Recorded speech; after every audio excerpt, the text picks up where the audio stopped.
के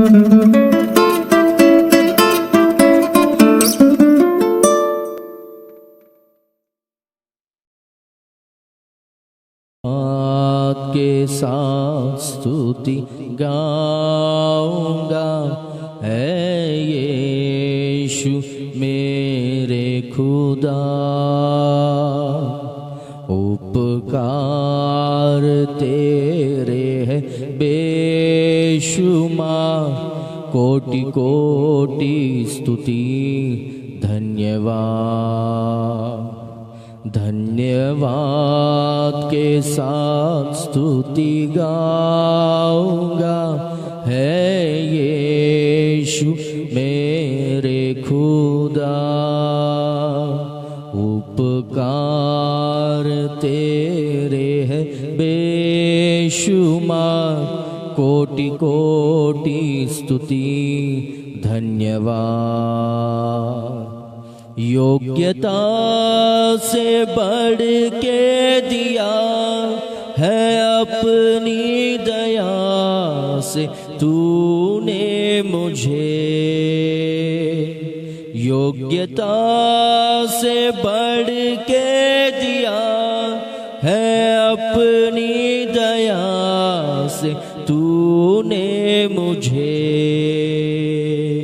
मांगने से ज्यादा मिला मुझे, आभारी हूँ प्रभु मैं।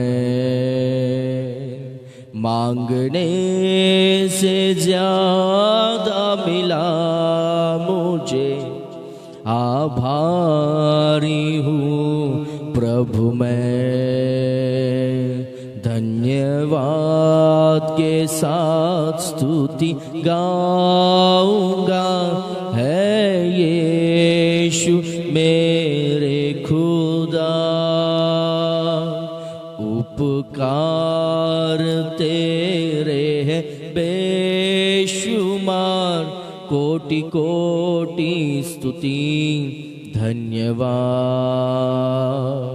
धन्यवाद के साथ स्तुति गाऊंगा, है यीशु मेरे खुदा। उपकार तेरे है बेशुमार, कोटि कोटि स्तुति धन्यवाद। तू है सच्चा जिंदा खुदा, है तुझ पर ही भरोसा मेरा। तू है सच्चा जिंदा खुदा, है तुझ पर ही भरोसा मेरा। सेवा पूरी करके पाऊं इनाम, प्रभु ऐसा दो वरदान। सेवा पूरी करके पाऊं इनाम, प्रभु ऐसा दो वरदान। धन्यवाद के साथ स्तुति गाऊंगा, है यीशु मेरे खुदा। उपकार तेरे है बेशुमार, कोटि कोटि स्तुति धन्यवाद। धन्यवाद के साथ स्तुति गाऊंगा, है यीशु मेरे खुदा। उपकार तेरे है बेशुमार, कोटि कोटि स्तुति धन्यवाद। कोटि कोटि स्तुति धन्यवाद। कोटि कोटि स्तुति धन्यवाद। कोटि कोटि स्तुति धन्यवाद। पिता परमेश्वर, प्रभु धन्यवाद करता हूँ। मांगने से, सोचने से, कल्पना करने से ज़्यादा कार्यों को हमारे जीवन में पिता आपने किया। राजा धन्यवाद करता हूँ। राजा पिता परमेश्वर, अभी वचनों के द्वारा आपके बच्चों से अनेक लोगों से बात कीजिए स्वामी। जो वचन आपके बच्चों को ज़रूरत है, भरपूर से वो वचन दीजिए स्वामी। प्रभु सब लोगों को स्पर्श कीजिए, सभी के जीवन में कार्य को कीजिए। सब लोग आशीषित होकर आपके राज्य के लिए, आपके रहस्य आगमन के लिए तैयार होने जैसा आपका कार्य को कीजिए पिता। अनुग्रह कर कर आप महिमा पाई। यीशु के नाम से मांगता हूँ मेरे पिता, आमेन। हालेलुया।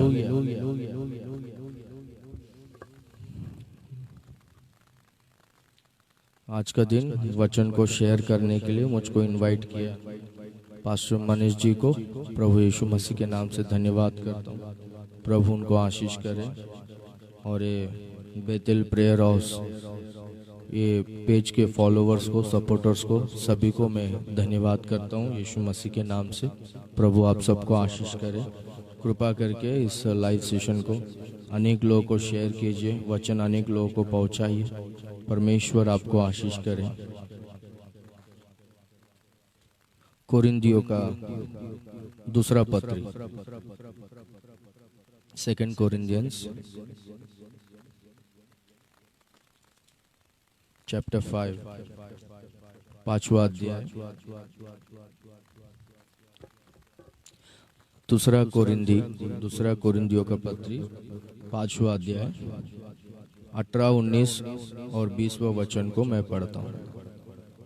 ये सब बातें परमेश्वर की ओर से है, जिसने मसीह के द्वारा अपने साथ हमारा मेल मिलाप कर लिया और मेल मिलाप की सेवा हमें सौंप दी है। अर्थात परमेश्वर ने मसीह में होकर अपने साथ संसार का मेल मिलाप कर लिया और उनके अपराधों का दोष उन पर नहीं लगाया,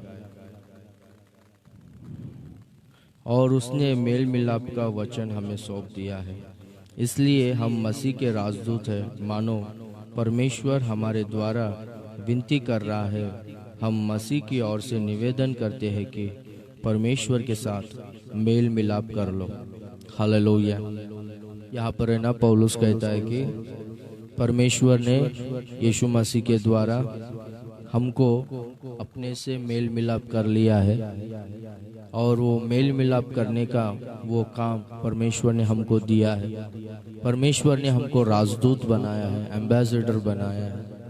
इसलिए हम लोग मसीह की ओर से निवेदन करते हैं, विनती करते हैं कि परमेश्वर के साथ मेल मिलाप कर लो करके पौलुस कहता है। मेल मिलाप करना, रिकॉन्सिलिएशन बोलो तो, जो टूटा हुआ जो रिश्ता है, जो बंधन, जो रिश्ता टूट गया है, वो रिश्ते को जोड़ना, वो बंधन को जोड़ना ही मेल मिलाप करवाना, मेल मिलाप करना करके उसका मतलब होता है। हम लोग देखेंगे तो संसार में जहाँ कहीं भी देखेंगे तो हर जगह में अशांति, झगड़ा, डिविजन्स, भेदभाव, शत्रुत्व, दुश्मनी हम लोग हर जगह में हम लोग देखते रहते हैं। देश के ऊपर देश लड़ाई, एक देश दूसरे देश से दुश्मनी, एक राष्ट्र दूसरे राष्ट्र से दुश्मनी, एक सोसाइटी दूसरे सोसाइटी से दुश्मनी, घर में सास ससुर और बहू के बीच में झगड़ा, पति पत्नी के बीच में अशांति, झगड़ा, भाई भाई लोगों के बीच में भेदभाव हम लोग देखते हर जगह में। अभी ज़्यादातर क्या हो रहा है बोलो तो, ये रिश्ता टूटकर अलग हो रहे और दुश्मनी ज़्यादातर उत्पन्न हो रहा है करके हम लोग देख रहे हैं। हर साल है ना डाइवर्स केसेस है ना, सारे दुनिया में हर देशों में डाइवर्स केसेस हर साल बढ़ते जा रहे हैं। अशांति, रिश्ता टूट जाना हम लोग देख रहे हैं। बाइबल में हम लोग देखेंगे तो सबसे पहला ये रिश्ता किसका टूटा है बोला तो परमेश्वर और मनुष्य के बीच में का ये बंधन, ये संबंध, ये रिश्ता टूट गया। परमेश्वर है ना आदम को और हवा को बनाकर ये दिन के वाटिका में रखा था। ये वाटिका के सारे वृक्ष के फल खाओ, पर ये वाटिका के बीच में का वृक्ष के फल को मत खाओ। जिस दिन तुम लोग खाओगे उस दिन तुम लोग अवश्य मरोगे करके। तो सर्प ने हवा को बहकाकर, झूठ बोलकर वो वृक्ष का फल को खाने खाने जैसा किया, और वो हवा ने वो वृक्ष का फल को खाई। और बाद में वे लोग है ना, उनके आंखें, भौतिक आंखें खुल गए, और वे लोग है ना नंगे हो गए करके देखकर वे लोग झाड़ियों के पीछे जाकर छुपते हैं। परमेश्वर जैसे कि हर दिन शाम के समय में आदम से बात करने के लिए आता था। आदम है ना परमेश्वर का वेट करता था एक जगह में। उस जगह में परमेश्वर आके देखा तो आदम नहीं है वहाँ पर। तो परमेश्वर आदम को पुकारता है, आदम तू कहाँ है, आदम तू कहाँ है करके पूछता है। ये प्रश्न से, इस सवाल से अपने को पता चलता है कि तू कहाँ है, यानी जहाँ पर तू रहना चाहिए था वहाँ पर तू नहीं है, दूर गया है, अलग हो गया है तू। इस प्रश्न से अपने को पता चलता है कि परमेश्वर और आदम के बीच में, परमेश्वर और मनुष्य के बीच में जो रिश्ता था वो टूट गया। कारण क्या है बोलो तो ये पाप के वजह से, आज्ञा का उल्लंघन के वजह से। जो नहीं खाने को कहा था वही खाया, जो नहीं करने को कहा था वही किया, जो नहीं देखने को कहा था वही देखा।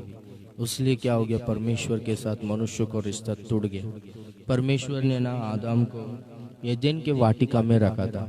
वो वाटिका इतना बड़ा था कि वो वाटिका को भिगाने के लिए परमेश्वर ने एक बड़ा नदी को रखा था। देखो हम लोग खेतों को देखते हैं अपने भारत देश में। मैं नॉर्थ इंडिया साइड में ज़्यादा नहीं देखा हूँ, साउथ इंडिया में और इधर महाराष्ट्र में देखा हूँ। ब्रिटिश वालों ने या फिर अपने गवर्नमेंट वालों ने भी क्या किए बोलो तो नाले को बनाकर रखे, बहुत बड़ा नाला। तो ये नाले में का पानी है ना, हजारों लाखों एकड़ जमीन को पानी देता है और भिगाता है। तो हजारों एकड़ जमीन को ये नाला पानी देता है। तो परमेश्वर ने एदेन के वाटिका को भिगाने के लिए परमेश्वर ने एक बहुत बड़ा नदी को ही रखा बोलते हैं। तो उतना बड़ा जमीन का अकेला अधिकारी कौन बोलो तो आदम। और आदम जिस जगह में रहता था वहां पर है ना, आदम है ना जिस जगह में रहता था वहां पर है ना सोना था। तो आदम है ना अच्छा धनवान था। आदम बहुत बड़ा जमीन का मालिक था, कुछ भी कमी घटी नहीं था। सारे संसार में आदम अधिकारी था। तो ये सारा आशीषों को परमेश्वर ने आदम को जो दिया था, अधिकार, अपना महिमा, अपना स्वरूप, अपना समानता, ये पूरा धन, ये पूरा संपत्ति, ये सब कुछ है ना आदम खो चुका। परमेश्वर आदम से कहता है, आदम तू मेरे आज्ञा का उल्लंघन किया, जिस वृक्ष के फल को नहीं खाने को कहा था तू खाया करके, ये देख तेरे निमित्त ये भूमि श्रापित हुआ। अभी से जड़ बैरी और कांटे उगाएंगे। तू प्रयास कर कर, मेहनत कर कर, तू पसीना बहाते हुए ये भूमि में का उपज को तू उपजा कर ये भूमि का उपज को तू खाएगा करके बोलता है। और स्त्री से कहता है कि तूने सर्प का बात को सुना, इसलिए मैं तेरे प्रयास को और तेरे वेदना को मैं अधिक करूँगा करके कहता है। और सर्प को श्राप देता है कि तो ये पृथ्वी में सारे प्राणियों में श्रापित है करके श्राप देता है। इसका कारण क्या है बोलो तो परमेश्वर से जो इनका रिश्ता था ये रिश्ता टूट गया, परमेश्वर से अलग हो गए। तो परमेश्वर के साथ हमारा रिश्ता रहेगा, परमेश्वर के साथ वो संगति में, वो फेलोशिप में हम लोग रहेंगे तो हमको ना अच्छा लाइफ रहेगा, हम लोग आशीषित रूप से जिएंगे। पर परमेश्वर से वो संबंध, परमेश्वर से वो रिश्ता अगर टूट गया तो क्या होगा बोलो तो परमेश्वर ने जो हमको आशीष जो दिया है, हमारे लिए आशीष को जो तैयार करके रखा है, वो आशीष हमको नहीं मिलेगा और श्राप अनुभव करने की उस स्थिति में आ सकते हैं। इसलिए हम लोग परमेश्वर से दूर नहीं होना चाहिए। परमेश्वर के साथ जो वो बंधन है, जो संबंध है, जो रिश्ता है, वो टूटना नहीं चाहिए। हम लोग परमेश्वर से दूर नहीं रहना चाहिए, परमेश्वर के साथ मेल मिलाप करके लेना चाहिए। देखो छोटा पुत्र, खोया हुआ पुत्र के दृष्टांत में छोटा पुत्र पिता के पास जाकर कहता है कि पिता मुझको संपत्ति में मेरा भाग जो है मुझको दे दे करके कहता है। अरे कल तक तो ठीक था ना, रे तो अभी क्या हो गया, क्यों मांग रहा है संपत्ति करके बोलो तो नहीं नहीं मुझको तेरे साथ में नहीं रहने का है, हमेशा तू कुछ ना कुछ टोसते रहता है, शांति से मुझको रहने नहीं देता है। मुझको जाने दे, मेरा जो प्रॉपर्टी में जो मेरा हिस्सा है वो मुझको दे, मैं जाता हूँ करके वो। ठीक है बाबा, जो कुछ भी कमाए सब तेरे लिए तुम्हारे लिए कमाए, चल ये ले, तू ये लेके जा करके बोला। तो इसने क्या किया, वो संपत्ति पूरा बेच कर पैसा जमा कर कर दूर देश में जाकर वहाँ पर है ना दुर्व्यापार कर कर है ना अपना पूरा पैसे को, अपना पूरा संपत्ति को बर्बाद कर लिया। ये है ना क्यों पिता के विरुद्ध में बात किया मालूम है? ये पिता से इसका रिश्ता क्यों टूट गया? इसका दिमाग कौन खराब किया बोलो तो? इसके दोस्त लोगों ने। इसके दोस्त लोग कैसे है बोलो तो? वे लोग बाजारू लोग हैं। वे लोग माँ बाप का आदर करना, उनके आज्ञा का पालन करना, वैसे सांप्रदायिक परिवार से वे लोग नहीं है। वे लोग जो वचन कहता है, वचन के अनुसार चलने वाला फैमिलीज में से उनके दोस्त लोग नहीं है। इसका संगति है ना बुरे लोगों के साथ में, बुरे संगति में ही है। इसको क्या कहते थे बोलो तो, अरे तेरा बाप के पास इतना धन दौलत है, तेरे को क्या रे एंजॉय करने नहीं देता है, ऐश करने नहीं देता पैसा, ये देख हमारा घर वाला देख कैसा है। अगर तेरे जैसा अगर मेरा माँ बाप लोगों को हमको रहता था ना, हम लोग ऐसे रहते थे ना, ऐसा ऐश करते थे ना कि तू सोच भी नहीं सकता, हम लोग बोल भी नहीं सकते। वैसा करता था मैं, वैसा हम लोग करते थे करके ऐसा इसका दिमाग को पूरी तरह से ख़राब कर ली। मैं उद्धार पाने से पहला, लगभग 16 साल पहले, सेवकाई में आने से पहला मेरा भी ऐसे ही संगति था। तो दोस्त लोग है ना मुझको कहते थे, अरे तेरा बाप गवर्नमेंट एम्प्लॉय है, तेरी माँ गवर्नमेंट एम्प्लॉय है, प्रॉपर्टी है, क्या है रे सब किसके लिए कमा रहा है? तेरे लिए तो कमा रहा है। अभी क्या है, हम लोग जवान लोग हैं, अभी हम लोग है ना ऐश करना चाहिए, एंजॉय करना चाहिए लाइफ में। बाद में जब तेरी शादी हो, तेरा शादी होगा, तेरे बच्चे होंगे, तेरे माँ बाप लोग जब बूढ़े होंगे ना, तभी तू उनको देखने का। अभी ऐश करने का जीवन है, अभी ऐश करने का समय है, ये टाइम में अपन मजा करने का करके बोलते थे। इसको भी ऐसे ही बोलकर इसका दिमाग को बिगाड़ कर रख दिए और ये पिता को छोड़कर दूर देश में रहने को गए। तो वहाँ पर है ना ये पूरा बर्बाद कर लिया, खाने के लिए खाना नहीं है। एक के पास सुअरों को चराने का काम करता है। सुअर यानी पुराने नियम में सुअर जो है ये अपवित्र जंतु है, अपवित्र पशु है। ये पहला है ना किसके साथ संगति करता था? अपवित्र लोगों के साथ, बुरे लोगों के साथ संगति करता था। अभी ये इसका संगति है ना अपवित्र जानवरों के साथ में हो गया। पिता से दूर होगा तो ऐसे ही होगा। इसको खाने के लिए सही तरह से पेट भर के खाना नहीं मिल रहा है। उस समय में इसको बुद्धि आया, मैं पिता के पास जाकर पश्चाताप करूंगा, मैंने गलती किया करके पापों को अपनाऊंगा करके बोलकर ये पश्चाताप से जाता है। तो पिता दूर से देखकर इसको अपना लेता है। ये मेरा बेटा वापस आ गया, इधर आओ रे, चलो मरा हुआ ये मेरा बेटा फिर से जिंदा हो गया है, इसके कपड़े फिर से लेकर आओ, इसके वस्त्र लेकर आओ करके मंगवाता है। ये इसका अंगूठी किधर है, अंगूठी लेकर आओ इसका करके वो, चले इसका चप्पल लेकर आ करके वो, तो इसका वस्त्र फिर से लौटा दिया। वस्त्र यानी पवित्रता का सादृश्य है, धर्म का सादृश्य है, महिमा का सादृश्य है। तो ये जो पवित्रता, जो धर्म, जो महिमा खोया था, पिता ने फिर से लौटकर इसको दे दिया। अंगूठी ये जो है अधिकार का सादृश्य है। राजा, कोई भी राजा अपना आज्ञा को जारी करता है तो अपना अंगूठी से उस पेपर पे ऐसा मोहर लगाता है। तो ये अंगूठी जो है एक अधिकार का सादृश्य, जो अधिकार को खो चुका था फिर से पाया। चप्पल जो है मेल मिलाप करने का, ये काम करने का, ये चप्पल करके वचन लिखा गया है, सुसमाचार प्रचार करने का चप्पल करके। तो जो सेवकाई ये खो चुका था वो सेवकाई फिर से पाया। कभी बोलो तो जब ये पिता से फिर से मेल मिलाप कर लिया। पिता से दूर होने का कारण क्या है बोलो तो इसका संगति बुरे लोगों के साथ में था। अभी आदम और हवा ये दोनों जन भी वो परमेश्वर का आज्ञा का उल्लंघन किए, जिस वृक्ष के फल को नहीं खाने को कहा था वो वृक्ष के फल को खाए। कारण क्या है बोलो तो हवा का संगति है ना, ये सर्प है ना सांप, इसके साथ में ज़्यादा हो गया था संगति। तो वहाँ पर जो अपन देखते हैं हम लोग तीसरे अध्याय में कि सांप ने बहकाया और वो खाई, ये एक दिन में या फिर घंटे में या 10 मिनट में का काम नहीं है। ये बाइबल स्कॉलर्स कहते हैं, थियोलॉजियंस की, स्त्री का संगति, स्त्री का जो दोस्ती था ना, ये सांप से बहुत दिनों से था, बहुत दिनों से था। तो इसने क्या किया, धीरे धीरे धीरे धीरे धीरे धीरे कर कर ये स्त्री का माइंड को पूरी तरह से डाइवर्ट कर दिया, और ये स्त्री को पूरी तरह से धोखा दिया, बहकाया, खाने जैसा कर दिया। इसलिए वे लोग परमेश्वर के द्वारा जो सर्व आशीषों को इन लोगों ने पाए, तो सारे आशीषों को खो चुके। परमेश्वर के साथ इनका रिश्ता टूट गया। शैतान का काम यही है। तो आपका संगति किसके साथ में है? पौलुस कहता है कि मेल मिलाप कर लो परमेश्वर से। कभी होगा बोलो तो आपका जो बुरा संगति है, वो बुरा संगति से जब आप बुरा संगति को छोड़ोगे, और जब आपके अंदर जो बुरे आदतें हैं, पाप है, वो सब जब निकल जाएगा, तभी परमेश्वर के साथ मेल मिलाप होगा। देखो, इजराइलियों के बारे में भी हम लोग देखते हैं। इजरायली लोग मिस्र देश से बाहर आए, लाल समुंदर को पार कर कर जंगल में जा रहे थे 40 साल।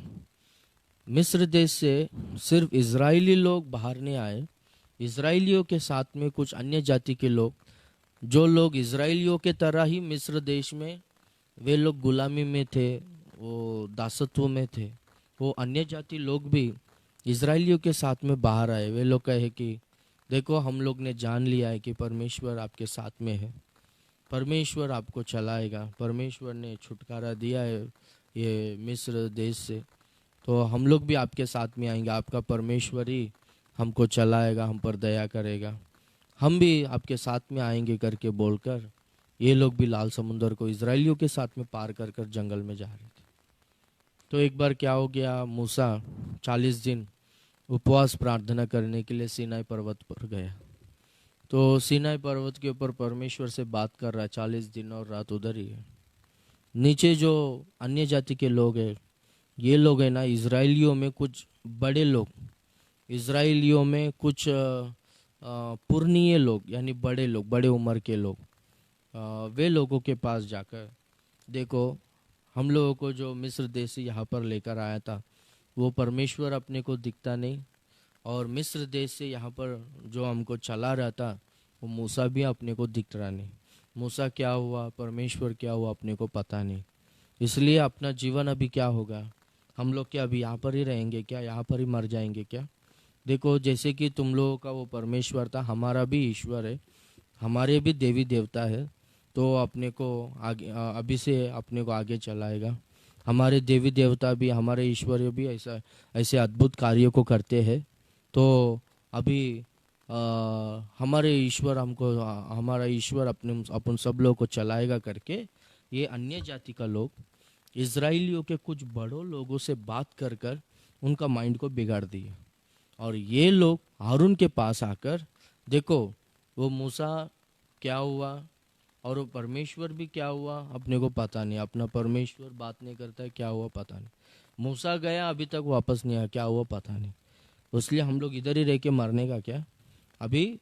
ये देखो, इनका भी ईश्वर है बोलता है, ये इनका भी ईश्वर कुछ अद्भुत कार्यों को, महान कार्यों को करता था बोलता है, तो अभी इनका ईश्वर हमको चलाएगा करके हारून को ना फोर्स किया।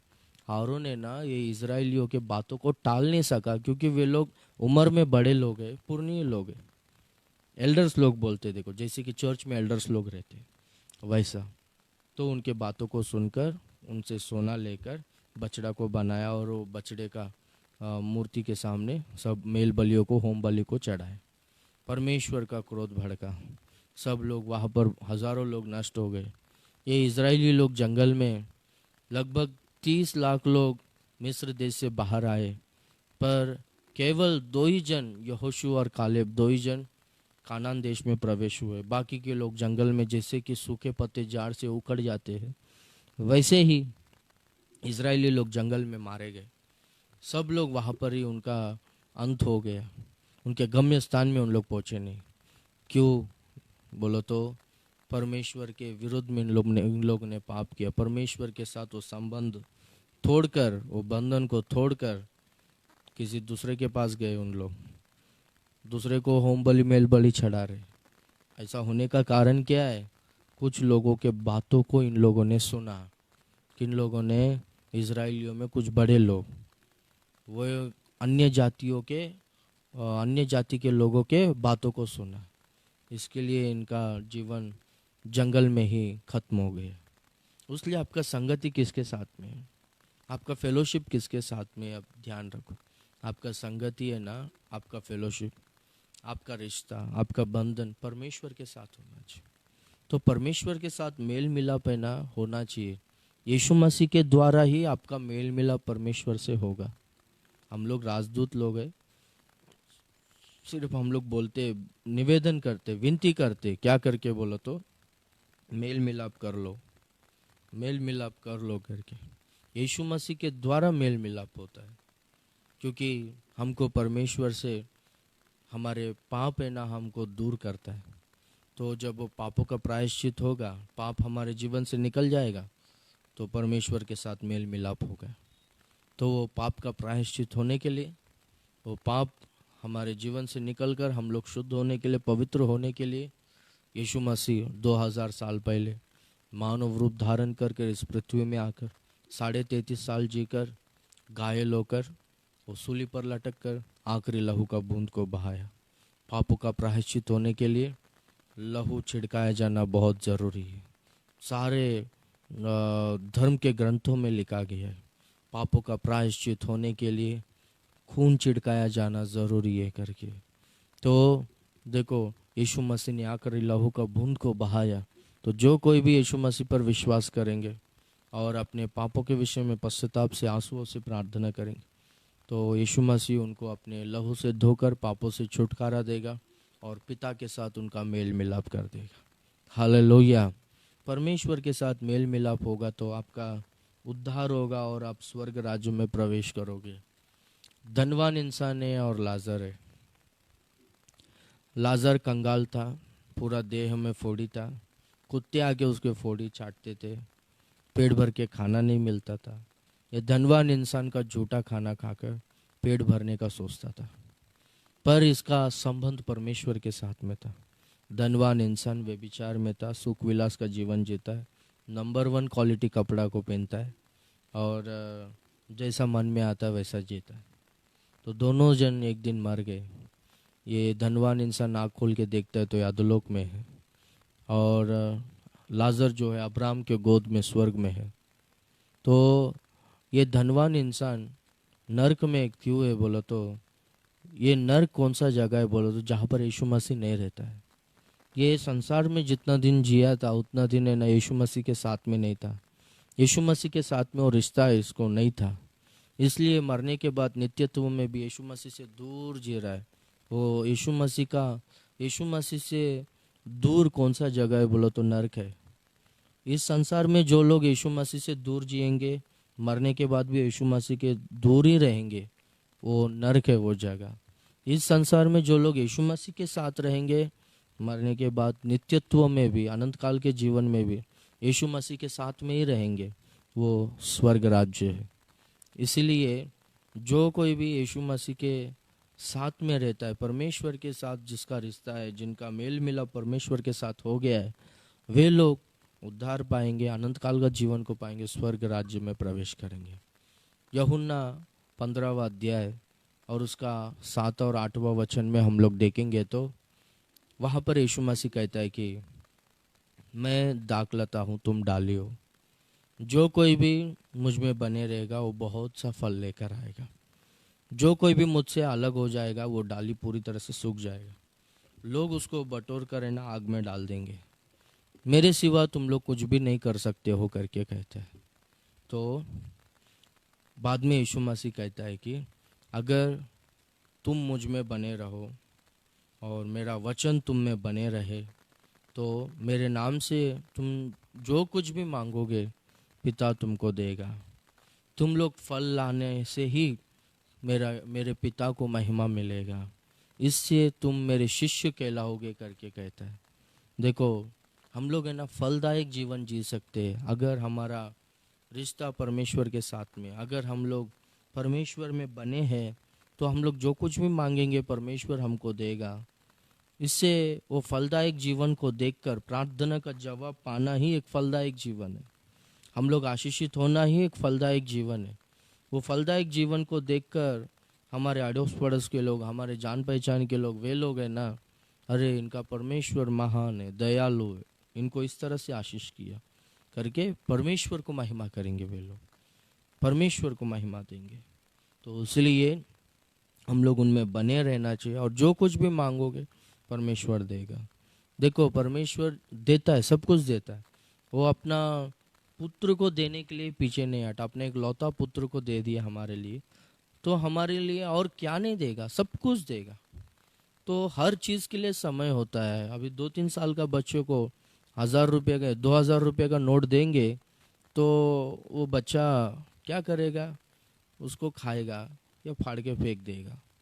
इसलिए वो सही समय में दिया जाता है। और एक, आपके बच्चे लोग अगर आपको चॉकलेट मांगेंगे तो आप चॉकलेट दोगे। अगर वही बच्चा आपको मम्मी खेलने का है चाकू दो बोलो तो दोगे क्या? नहीं दोगे ना। ब्लेड देंगे दो करके बोल देंगे क्या? नहीं देंगे, क्योंकि वो अपना हाथ काट के ले सकता है। वो क्या करेगा, वो खा भी सकता है वो ब्लेड को, पता नहीं। परमेश्वर भी वैसे ही करता है। हमारा संतोष, हमारा खुशी, हमारा आनंद परिपूर्ण होने जैसा जो कुछ भी हम लोग मांगेंगे वो हमको देगा। पर हमको दुख पहुंचाने वाला, हमको दुख देने वाला कोई भी ऐसा चीज़ों को परमेश्वर नहीं देता है। जो कुछ भी देगा परमेश्वर हमारी खुशी के लिए ही देगा। हम लोग खुश रहने जैसा ही देगा, पर हमको दुख देने वाला चीज़ नहीं देगा अपने को। Praise the Lord, hallelujah.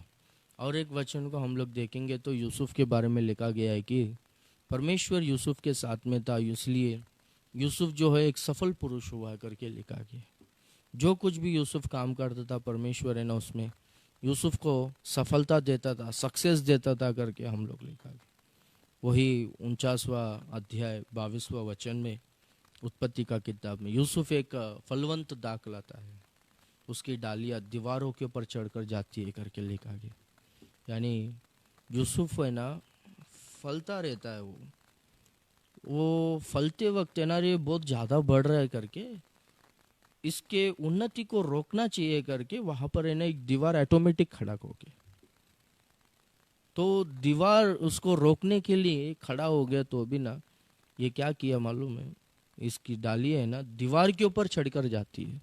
कोई इसको रोक नहीं सकता है, कोई इनके उन्नति को, कोई इनके आशीष को, कोई इनके प्रॉस्पेरिटी को रोक नहीं सकता है। एक ही कारण है, यूसुफ का संगति परमेश्वर के साथ। यूसुफ का जो रिश्ता है पिता से और भाई लोगों से टूट गया था। सब लोगों ने इनको अन्याय किया, छोड़ दिया, बहुत दुख और तकलीफ दिया, पर सब लोगों ने छोड़ दिया, पर परमेश्वर ने यूसुफ को नहीं छोड़ा, यूसुफ ने परमेश्वर को नहीं छोड़ा। इनके बीच में वो फेलोशिप था, वो बंधन था। उसलिए एक फलवंत दाख लाता है, दीवारों के ऊपर चढ़ कर जाता है, इसको कोई रोक ही नहीं सकता। तो परमेश्वर के साथ मेल मिलाप कर लो और आशीषदायक और फलदायक जीवन को जियो। उद्धार का आनंद आप अनुभव करते हुए स्वर्ग राज्य में प्रवेश करो। आंखों को बंद करो, प्रार्थना करेंगे। पिता परमेश्वर यीशु मसीह, आपका धन्यवाद करता हूँ राजा। आज का दिन प्रभु इस फेसबुक पेज के द्वारा, बेतेल प्रेयर हाउस पेज के द्वारा अनेक लोगों से आपने बात किया, आपका धन्यवाद हो। जितने भी जन पिता आपका वचन को सुने हैं, सब लोग वचनों के अनुसार चलने जैसा सहायता कीजिए। सब लोगों को पिता आप आशीष कीजिए। पास्टर मनीष जी को और उनके सेवकाई को आप आशीष कीजिए और बढ़ाइए प्रभु। इस पेज को भी आशीष कीजिए और अनेक लोगों का आत्मिक उन्नति के लिए इस पेज को आप इस्तेमाल कीजिए। पिता आप महिमा पाइए। यीशु के नाम से मांगता हूँ मेरे पिता, आमीन। पिता का प्रेम, पुत्र का अनुग्रह, पवित्र आत्मा का सहभागिता सभी के साथ में सदा होती रहे। आमीन। हालेलुया।